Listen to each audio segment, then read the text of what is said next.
Assalamualaikum warahmatullahi wabarakatuh. Selamat pagi dan salam sejahtera. Bertemu lagi dengan saya, Bu Puji, dalam kelas teori graf, program studi informatika ya, Universitas Internasional Semen Indonesia. Hari ini kita memasuki minggu ke-11 perkuliahan. Semoga semuanya masih dalam keadaan sehat walafiat dan selalu semangat belajar ya, meskipun kondisinya belajar daring. Minggu lalu kita sudah mempelajari tentang directed graph atau digraph, dan masing-masing dari kalian pun juga sudah mempresentasikan aplikasi-aplikasi tentang digraph atau directed graph. Ada 4 macam aplikasi yang sudah dijelaskan masing-masing dengan sangat baik. Sebelum saya menginjak ke pewarnaan graph, ada satu yang terlewat sebenarnya. Ini seharusnya mungkin dijelaskan di sebelum di graph, tapi saya rasa sama saja ya. Terkait vector space dan matrix representation of graph. Ya, langsung saja.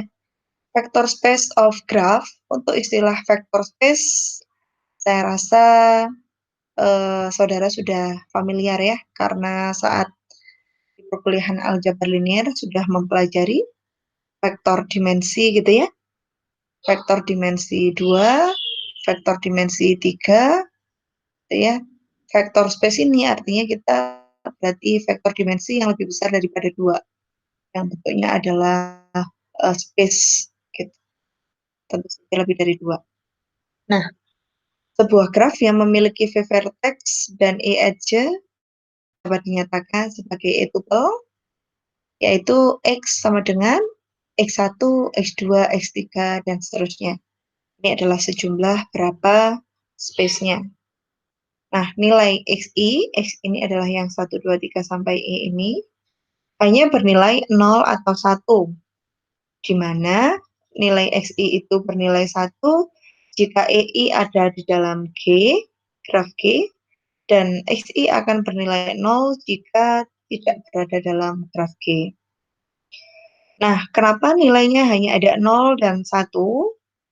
Karena graf ini memang hanya dapat direpresentasikan melalui bentuk GF2 atau Galois field modulo 2 yang sudah kita pelajari di matematika diskrit ya, modulo 2, atau bisa disebut juga dengan basis 2. Ya, ini artinya angka dalam tuple hanya dapat dinilai 0 atau 1 saja. Sehingga sebuah graf yang memiliki E edge akan ternyatakan sebagai E tuple yang berisi kombinasi angka 0 dan 1. Dan jumlah tuple maksimal adalah senilai 2 pangkat E, di mana E itu adalah jumlah edge-nya. Nah, di awal saya sudah menjelaskan banyak tentang tuple. Jadi tuple itu apa? Tuple itu adalah kumpulan elemen-elemen yang saling berkaitan untuk menginformasikan suatu entitas yang lengkap, ya, untuk mendefinisikan vektor space tersebut. Nah, selanjutnya saya akan menunjukkan salah satu contoh. Ada graf G ya, yang memiliki 5 edge, E1, E2, E3, E4, dan E5. Lalu saya juga memiliki subgraf, yaitu G1 dan G2, di mana dapat dilihat seperti berikut ya. Jika graf G di atas memiliki 5 edge, maka dalam Euclidean space dengan 5 tuple, 5 ini adalah jumlah edge-nya, graf tersebut memiliki kemungkinan tuple sebanyak 2 pangkat 5, yaitu 2 dari pangkat edge-nya, atau sejumlah 32. Nah, tuple-tuple tersebut terdiri dari zero vektor atau null graf yang terdiri dari semua elemennya adalah 0 hingga semua elemennya adalah 1, atau ketemu nilai G itu sendiri. Nah, sebagai contoh, Subgraf G1 yang ini ya, dia dapat kita nyatakan sebagai, nah, 10101. Dari mana ini?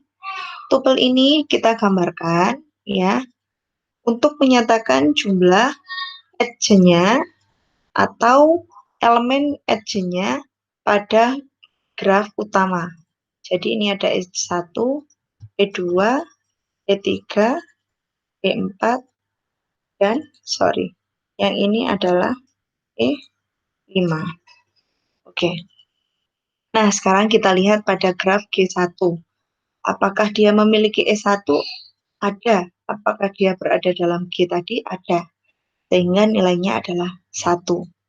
Apakah G2 itu ada dalam graf G1? Oh, tidak ada. Berarti nilainya adalah 0. G3 ada, nilainya adalah 1. G4 tidak ada, maka nilainya adalah 0.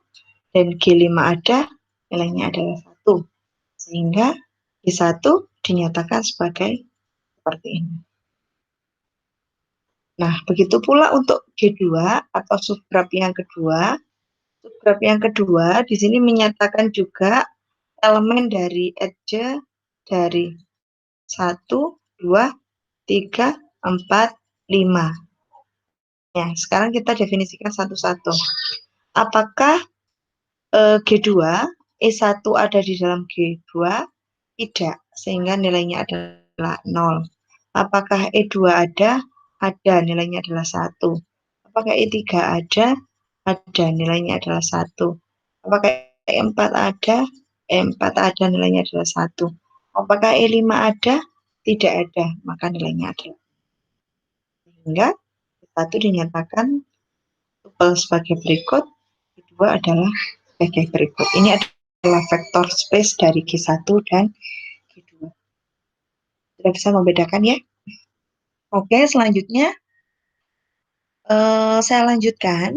Jadi bentuk GF2 pada graf itu bersifat tertutup terhadap operasi ring sum. Masih ingat operasi ring sum di MATDIS? Ini ya, ring sum. Kayak gini. Ya, ini di matematika diskrit di awal. Nah, sehingga operasi tersebut pada sebuah graf G akan menghasilkan subgraf atau graf G itu sendiri. Nah, contohnya nih, kita tadi memiliki nilai grafnya adalah, bentuk grafnya adalah seperti ini. Lalu kita memiliki subgraf G1 serta subgraf G2. Di mana G1 sudah kita definisikan sebagai berikut, G2 pun sudah kita definisikan. Nah, sekarang kita menghitung ring sum dari G1 dan G2, artinya kita jumlahkan tupel dari E1 dan E2, masing-masing elemennya, atau masing-masing elemen pada vektor space G1 dan G2, kita jumlahkan. 1 ditambah 0, 1. 0 tambah 1, 1. 1 tambah 1, 0. Ingat basis 2 ya. 0 tambah 1, 1. 1 tambah 1, 1 tambah 0, 1. Sehingga kita ketika G1 dijumlahkan ring sum, hasilnya adalah seperti ini. Bentuknya adalah. Oke, jika ada yang ditanyakan, boleh dicatat dulu. Kita akan bahas di akhir. Oke, selanjutnya adalah matrix representation of graph. Jadi kita akan dicoba untuk merepresentasikan dari graph, bisa dari kiri ke kanan atau dari kanan ke kiri. Gitu ya, misalkan kita diminta mendefinisikan ada bentuk. Nah, yang sebelah kiri ini istilahnya adalah kombinatorial abstrak. Yang sebelah kanan ini disebut geometric representation karena bentuknya adalah geometrik. Yang sebelah kiri bentuknya adalah kombinatorik. Ya, misalkan graf G merupakan himpunan yang terdiri dari vertex, edge, dan C. Misalkan kita memiliki vertex yaitu A, B, C, D, E. Kemudian kita memiliki edge jumlah 7, yaitu 1, 2, 3, 4, 5, 6, 7, dengan representasi C. C merupakan identitas yang menghubungkannya, jadi si G1 artinya edge 1 itu menghubungkan vertex A dan vertex C. Edge 2 menghubungkan vertex C dan vertex D. Edge 3 menghubungkan vertex A dan vertex D. Kita lihat apakah betul edge 1 menghubungkan vertex A dan vertex C. Sudah benar ya? Edge 2 dia menghubungkan vertex C dan vertex D. Betul. Edge 3 dia menghubungkan vertex A dan vertex D. Oke, sudah benar. Ya, dan seterusnya. Jadi dengan bentuk kombinatorial berikut, kita bisa dengan mudah menggambarkannya dalam bentuk geometric representation. Dan sebaliknya, dari bentuk geometric representation, kita pun juga bisa dengan mudah mendefinisikan kombinatorial abstraknya. Nah, ini tantangan untuk aplikasi yang keempat kemarin yang belum bisa menemukan geometric representation. Saya harap di PowerPoint sudah ditunjukkan bentuk geometric representation-nya pada masalah tersebut. Oke, nah sebuah graf itu memang lazim dinyatakan melalui representasi kombinatorik atau geometrik pun juga sudah lazim. Namun untuk kebutuhan komputasi, alternatif paling tepat adalah melalui representasi matriks. Itu yang sudah kita terapkan di aplikasi kemarin. Selain karena mudah dimanipulasi, hasil komputasi matriks dapat langsung diterima dari sudut pandang aljabar. Nah, inilah keuntungan saudara belajar aljabar linear dan matematika diskrit sebagai pemecahan masalah yang diinisialisasi melalui graf. Pada banyak aplikasi pemodelan graf, seperti analisa jaringan atau pada masalah riset operasi, bentuk matriks merupakan jalan natural untuk mengekspresikan sebuah masalah. Saya rasa ini juga tidak asing, karena kemarin saudara malah sudah menghitung aplikasi menjadi bentuk matriks. Ya, nah ini adalah contoh kita merepresentasikan bentuk geometrik graph, representation graph, dalam kita rubah ke dalam bentuk matriks. Nah, namun merubah bentuk geometrik ke dalam matriks ini pun juga harus ada aturannya. Apa yang akan kita bahas, maka matriksnya pun juga berbeda. Misalkan pada kasus pertama, kita akan membahas tentang insiden matrix. Ya, insiden matrix itu berarti matriks-matriks mana vertex dan edge yang saling berinsiden. Nah, insiden matrix pada sebuah graf G akan memiliki entry di I, J, yaitu jumlah insiden antara vertex VI dengan edge EJ. Oke, IJ ini kita tuliskan untuk merepresentasikan I adalah insiden, G adalah graf G. Oke, karena kita lihat kita memiliki berapa vertex, ada 6 vertex, sehingga kita buat matriks dengan jumlah baris sejumlah 6, di mana identitasnya adalah V1, V2, V3, sampai V6. Kemudian kita melihat ada berapa jumlah edge, edge-nya adalah 7, sehingga kita buat kolomnya sejumlah 7 dengan identitas E1, E2, E3, E4, E5, E6, E7, sehingga ada 7 kolom. Nah, insiden matriks pada representasi geometri graf di atas ini dapat dinyatakan dalam insiden matriks dengan ukuran 6 kali 7. Nah, lalu bagaimana kita mengisi elemennya? Nah, untuk mengisi elemennya, saya rasa saudara juga sudah memahami karena kemarin sudah belajar tentang directed graph. Ya, kita lihat apakah antara vertex baris di vertex tersebut dan kolom itu ada apakah berinsiden. Contohnya, untuk memperoleh nilai ini, kita lihat dia perpotongan antara mana? Oh, dia antara V1 dan E1. Berarti kita lihat apakah vertex 1 dan E1 saling berinsiden. V1 itu ini, E1 ini. Oh, dia tidak berinsiden. Maka nilainya adalah 0. Terus yang ini kita peroleh dia merupakan alamat, ibaratnya alamat ya. Elemen ini berada di baris 1 kolom 2. Sehingga kita lihat representasinya di vertex 1 dan di edge 2. Di vertex 1 dan di edge 2. Apakah mereka berinsiden? Tidak, berarti nilainya adalah 0. Dan seterusnya. Ya. Kemudian, nah ini. Sekarang kita lihat kenapa Bu di situ ada 2.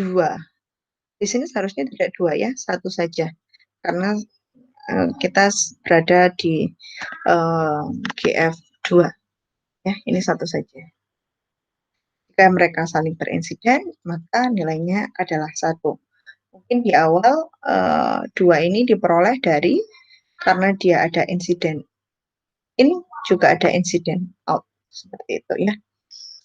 Dan seterusnya ya. Jadi ketika antara vertex dan edge di dalam alamat yang dimaksud itu saling berinsiden, maka elemen matriks bernilai 1. Namun jika tidak saling berinsiden, maka elemen matriks bernilai 0. Oke. Dapat saya lihat misalkan yang ini. Dia merupakan perpotongan alamatnya di mana berarti? Ya, V5 dan E7 ya. V5 dan E7. V5 itu ini, E7 ini. Oke. Apakah mereka saling berinsiden? Oh iya. Oke, berarti nilainya adalah 1. Oke, saya rasa sudah cukup jelas. Jika ada yang kurang paham, boleh dicatat, kemudian ditanyakan di akhir. Nah, oke, observasi pada insiden matriks antara lain adalah jumlah angka 1 pada setiap baris sama dengan derajat vertex yang berasosiasi. Oke ya, jumlah angka 1 pada setiap baris merupakan derajat vertex yang berasosiasi. Kita coba lihat pada setiap baris. 1, 2, 3. Ini baris V1 ada 3. Maka lihat apakah V1 itu berderajat 3. Wah, benar ya. V1 berderajat 1, 2, 3. Sekarang kita lihat yang kedua. Ini adalah 2.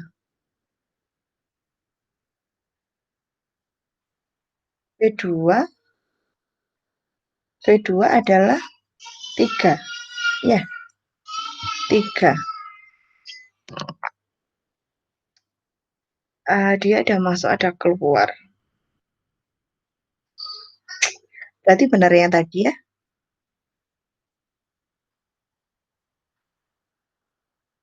Berarti insidennya adalah jumlah 1 ditambah 1. Maaf, oke. Kita coba hapuskan. Oke. Oke, jadi 2 ini adalah berarti dihitung satu-satu, insiden in adalah 1, insiden out-nya adalah 1, sehingga totalnya adalah 2. Oke, kita ngeceknya benar atau salah bisa dilihat dari jumlah barisnya. Gitu ya. Ini jika dia sudah saya rubah menjadi 2, maka V2 totalnya adalah 4. Berarti benar karena V2 adalah derajatnya 4. Di sini ada self loop, perlu kita hitung 2 derajat. Ya. Terus kemudian V3. V3 totalnya adalah 3. Kita lihat apakah V3 berderajat 3. Oke, sudah benar. V4 jumlahnya adalah 3. Sudah benar. V4 adalah berderajat 3. Kemudian V5. V5 adalah 1, benar. V5 berderajat 1. Kemudian V6 adalah 0, benar. V6 adalah derajat. Ya, jadi yang masalah 1 ini sudah kita cek, sudah oke. Lalu baris yang seluruhnya berisi angka 0 menunjukkan isolated vertex, benar ya? Ini angkanya yang 0 semua, kan V6.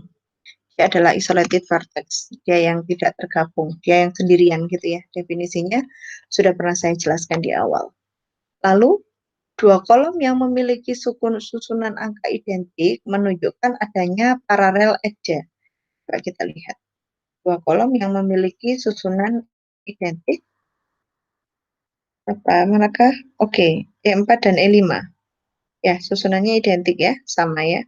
Dia merupakan paralel edge. Oh, ternyata benar. E4 dan 5 adalah paralel. Sesuai ya? Nah, jika graf G adalah disconnected dengan dua komponen G1 dan G2, maka insiden matrix dapat ditulis dalam blok diagonal. Ini adalah kejadiannya jika kita menunjukkan bahwa G1 dan G2 adalah disconnect. Dapat digambarkan dalam bentuk seperti itu ya. Nah, lalu permutasi sebarang baris dan kolom pada insiden matrix hanya berpengaruh pada labeling vertex atau edge saja. Oke, itu adalah 5 macam observasi pada insiden matrix ya. Nah, selanjutnya adalah cycle matrix. Minggu lalu kita juga sudah menghitung ya. Kita gunakan bentuk graf yang sama ya, geometric representation. Nah, cycle atau sirkuit pada graf di samping adalah jadi kita mencari bentuk sirkuit atau cycle yang berada dalam graf ini. Ya, kita lihat contohnya ini ada 1, ya kemudian ada 2, itu ya, terus kemudian ada 3 ini ya, kemudian ada 4. Sehingga ada 4 macam cycle. Oke. Kalau bikin luar kita hapus. Oke. Oke. Cycle yang pertama adalah E1. Oke. Cycle yang kedua adalah E2, E3, E4, E6. Tadi yang sudah saya buat ya. E2, E3, E4, E6. Berarti yang ini ya. Terus yang selanjutnya E5 gitu ya. E2, E3, E5, E6. Terus yang terakhir adalah E4 dan E5. Sehingga ada 4 macam cycle. Nah, untuk masalah cycle matrix, kita akan menyusun matriksnya membandingkan bukan edge dengan vertex, namun edge dengan cycle-nya. Jika edge tersebut berada dalam cycle tersebut, maka tupelnya adalah 1 elemen. Jika tidak, maka elemennya adalah 0. Seperti itu. Nah, sekarang kita coba cek secara acak. Misalkan kita ambil nilai ini.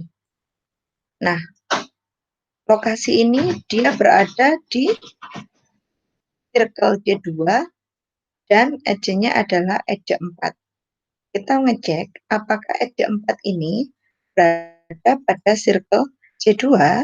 Kita lihat apakah edge 4 berada dalam J2. Oh, ada di sini. Karena ada, maka nilainya 1. Sekarang kita cek yang selanjutnya. Apakah E5 ini masuk dalam circle J2? Apakah E5 masuk dalam circle J2? Oh, tidak ada. Sehingga nilainya adalah 0. Ini. Saya rasa seperti itu representasi cycle-nya. Nah, seperti halnya pada insiden matrix ya, cycle matrix pun juga ada beberapa observasi pada cycle matrix. Yaitu yang pertama, kolom yang seluruhnya berisi angka 0 menunjukkan bahwa edge tersebut tidak dimiliki oleh cycle manapun. Coba kita lihat ya. Kolom yang seluruh isinya bernilai 6, 0. Oke, berarti ini kan ya. E7 tidak masuk dalam, ya, E7 tidak masuk manapun. Benar ya? Nah, yang kedua, setiap baris pada cycle graph dapat dinyatakan sebagai cycle vector. Oke, rasa juga cukup jelas. Yang ketiga, jika graf G adalah disconnected dengan dua komponen tadi, G1 dan G2, maka kita dapat menuliskan sirkuit matrix dalam blok sebagai yang keempat, permutasi sebarang baris satu kolom ada pada, bukan insiden matrix ya, harusnya pada cycle matrix hanya berpengaruh pada relabeling vertex dan edge saja. Oke, mana kursornya? Oke. Nah, selanjutnya ini ada fundamental cycle matrix.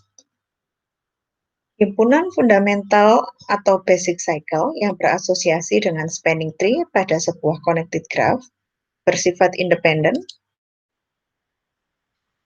pada graph tersebut submatrix di mana semua barisnya berkorespondensi dengan himpunan fundamental cycle disebut fundamental cycle matrix FG. Nah, ini dapat kita tuliskan. Ini sudah saya jelaskan saat di directed graph ya, di mana FG ini berisi dari identitas sesuai dengan jumlah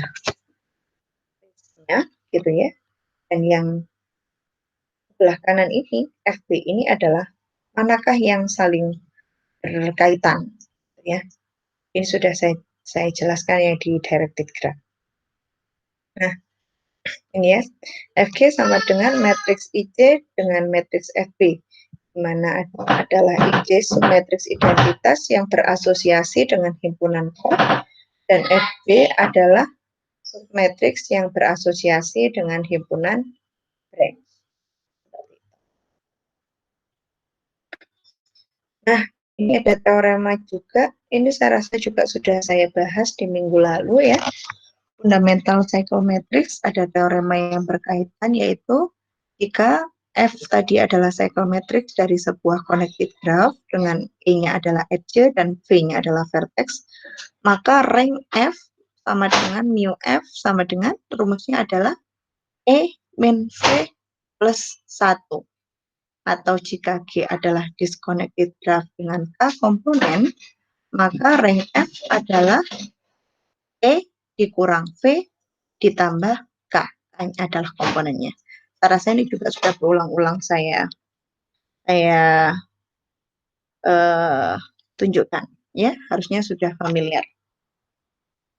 Nah, cut edge matrix ini juga sudah pernah saya jelaskan, maka saya lewati saja. Cut matrix juga sudah pernah saya jelaskan ya. Oke, tinggal membuat matriksnya ya. Kalau definisi pet matrix pada sebuah graf G berasosiasi dengan sebuah pet yang unik atau pasangan vertex tertentu dalam graf tersebut. Nah, matriks ini memiliki entry PIJ di mana elemennya akan bernilai 1 jika pet ini memuat edge dan 0 jika sebaliknya. Jadi kurang lebih bentuk yang cycle matrix ya. Nah, sekarang kita membuat dulu petnya. Misal untuk pet antara V1 dan V4, kita lihat antara V1 dan V4. V1 ini dan V4 ini. Maka alternatif yang muncul adalah kita bisa melewati E3 kemudian E2. Boleh. Kita juga bisa melewati dari E3, E1 dulu, E2. Ini kan bermacam-macam cara ya. Ini barangkali di sini ditutup jalannya sehingga dia harus memutar lewat E1. Bisa juga kita lewat kiri. Lewat E5 kemudian E6. Bisa juga kita lewat E4 kemudian E6. Terus bisa juga kita mau lebih repot gitu. Kita lewat E5, terus kita lewat E4, terus kita lewat E3, terus kita lewat E2. Atau sebaliknya, dari E4 kita lewat E5, kita lewat E3, kita lewat E2 gitu. Jadi ada berbagai macam path atau jalur yang bisa kita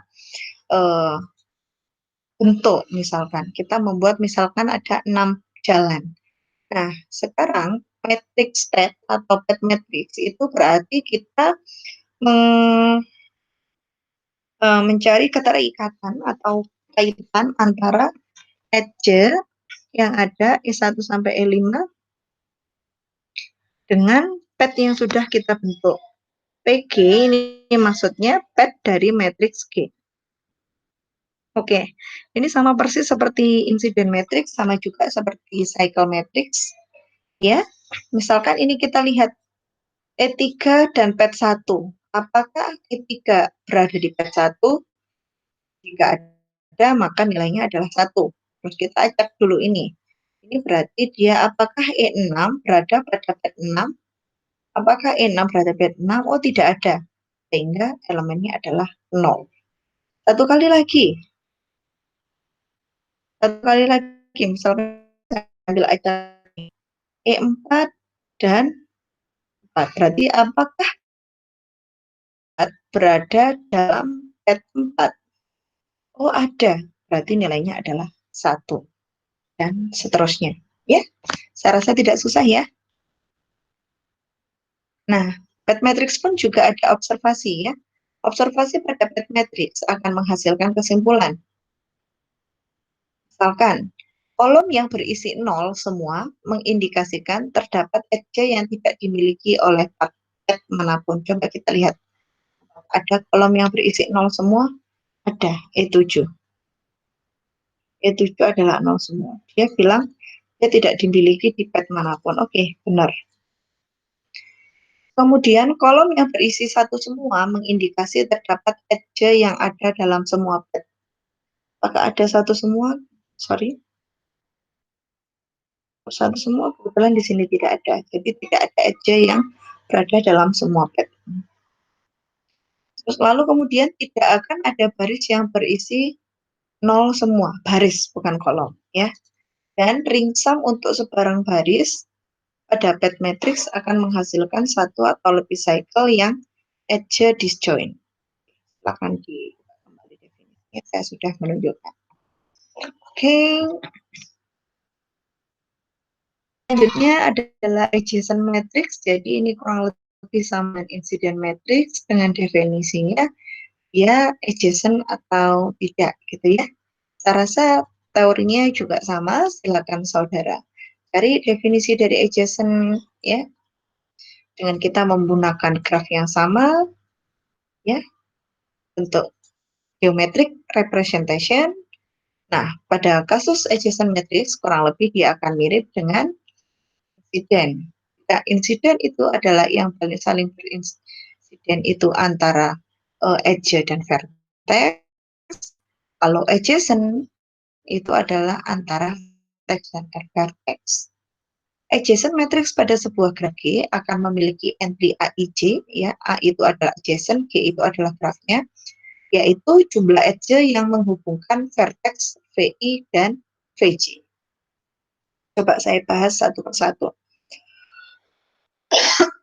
Misalkan, saya ambil acak ini, antara V4 dan V4. Berapa jumlah edge yang menghubungkan antara V4 dan V4? 0. Ya, selama vertex tersebut tidak memiliki self loop, gitu ya, maka dia tidak ada yang menghubungkan antara matriks dengan matriks itu sendiri. Namun berbeda dengan V2. Kita lihat V2. Berapa jumlah edge yang menghubungkan antara V2 dan V2? Oke, ada satu, yaitu self loop. Jadi selain vertex yang memiliki self loop, maka pasti yang menghubungkan antara vertex itu dengan vertex itu sendiri adalah 0. Nah, lalu kita pilih acak lagi. Mana? Ini. Kita lihat. Elemen 3, yaitu dia menghubungkan adalah vertex 3 dan vertex 1. Ada berapa jumlah edge yang menghubungkan antara vertex 1 dan vertex 3? Oh, ternyata ada 2, yaitu E4 dan E5. Maka nilainya adalah 2. Dan seterusnya. Mudah ya? Saya rasa sangat mudah. Nah, untuk adjacent matrix, dia pun juga memiliki observasi ya. Observasi pada adjacent matrix akan menghasilkan kesimpulan sebagai berikut. Semua entry pada diagonal utama, nah ini yang baru saya sebutkan ya, pasti nilainya berisi 0. Namun, jika vertex tersebut memiliki self loop, nilainya bisa tidak 0. Nah, untuk graf yang tidak memiliki cycle atau loop atau parallel edge, maka derajat setiap vertex dapat diperoleh dari penjumlahan entry pada baris atau kolom yang bersesuaian dengan vertex tersebut. Silakan dicoba ya, sudah pernah saya tunjukkan barusan. Jika graf G adalah disconnected dengan dua komponen G1 dan G2, maka adjacent matrix dapat dituliskan dalam blok diagonal sebagai berikut. Ya, di mana G1 dan G2 itu adalah subgraf yang tadi. Ya. Oke.